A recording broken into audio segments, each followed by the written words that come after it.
ఏం పని బాధ ఏం అసలు ఏమైనా చెప్తేనే కదా అర్థమైంది. ఎందుకు ఏడుస్తున్నావు ఊకుకనే? చెప్పు బా, ఊకుకనే ఎందుకు ఏడుస్తున్నావు? ఏం కావాలా? నువ్వు చెప్పుకోకుండా మాకు ఎట్లా అర్థమవుతుంది పా? ఏంది చెప్పు.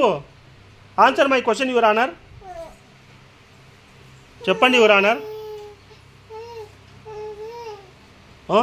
ఇప్పుడు అదే పనిగా నీట్గా స్నానం చేయించినారు, బొట్టు పెట్టినారు, అన్నీ చేసినారు.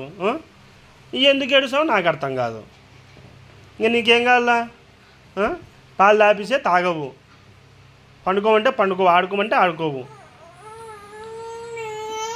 ఏడుపు ఒకటి. అది పెద్ద ఏడుపా అంటే ఉరికినే సౌండ్ వస్తుంది తప్ప కంట్లో ఒక చుక్క నీళ్ళు రావు. చెప్పు యువర్ ఆనర్. సరే ఏడ్చొద్దు యాదోటి చేస్తాను. ఏం కావాలి యాదోటి చేస్తాను, 4 రకాలు ట్రై చేస్తాం. ఓకే సరే